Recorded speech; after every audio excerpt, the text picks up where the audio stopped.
Ebony, great to have you on the program today. Thanks for joining. Hey, thank you so much for having me. I really appreciate it. And I'm really, really excited to share just a few nuggets when it comes to, diversity, equity, and inclusion and digital world, right? When we think about an equitable digital empowerment, how do we unite all of this? How do we bridge that gap, right? So again, thank you so much for having me.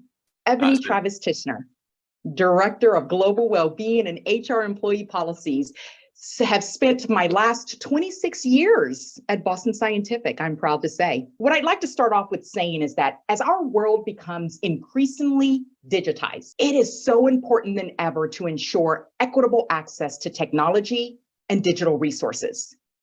We know the digital divide, or the gap between those who have access to the technology and those who do not, is far-reaching, and it has far-reaching consequences in terms of education, employment, and social mobility.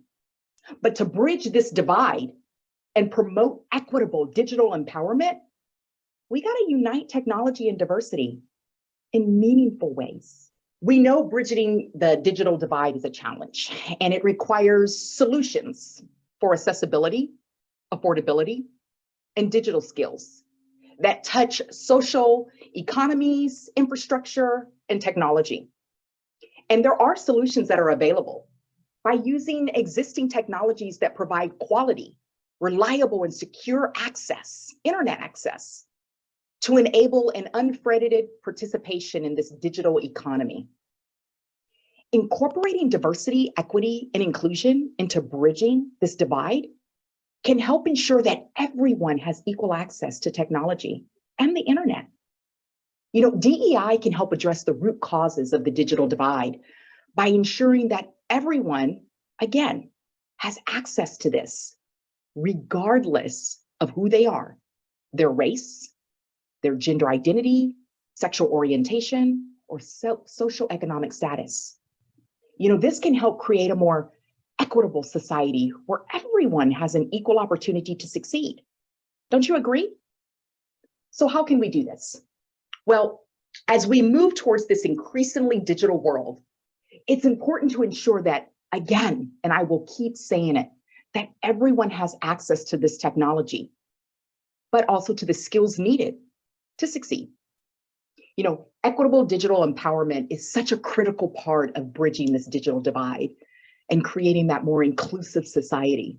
But I want us to think about some key considerations for actually achieving this. So recognizing the barriers. We know there are many factors that can contribute to this digital divide, including that lack of access to the hardware, the software, the limited digital literacy skills, and once again, the socioeconomic barriers. But it's important for us all to understand these challenges in order to address them effectively. There's also the systemic inequalities.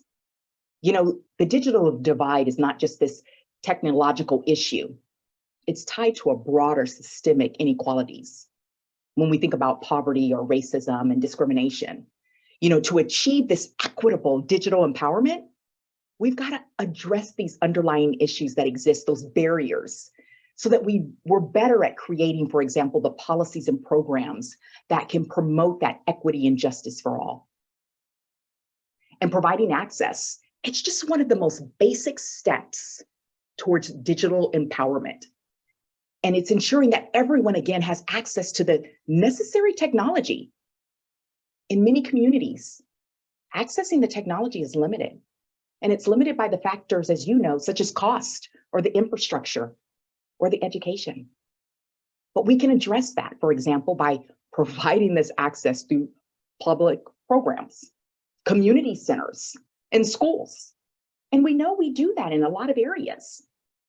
But this can include providing free or low-cost internet access, loaner laptops or tablets, and digital literacy training, or partnering with tech companies to provide these devices and services to underserved communities.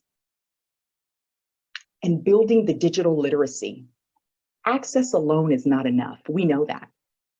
Digital literacy is critical skills in today's world. And it's essential for us to provide that education and training to ensure that everyone has the skills they need to succeed in a digital society. This can include, programs in schools, community centers, libraries, the online resources and training programs. But we need to support people in developing those digital literacy skills and in the right way. And fostering diversity and inclusion. Digital empowerment is, again, not just about the access or the skills. It's also about creating a culture of inclusion and diversity. And this means recognizing and valuing the different perspectives and contributions of everyone from all backgrounds, and ensuring that technology is designed with diversity in mind. We need to do more of promoting diversity in the tech industry because, let's be transparent, the tech industry has historically maybe lacked a little bit of diversity with women and people of color underrepresented in both employment and leadership positions. And we know that's a problem all across, but we also know we're working on it. But to promote equitable digital empowerment, it is essential to promote diversity in the tech industry and to create pathways for underrepresented communities to enter and succeed in tech careers. And this again can include programs such as mentorship, internships, diversity and inclusion training.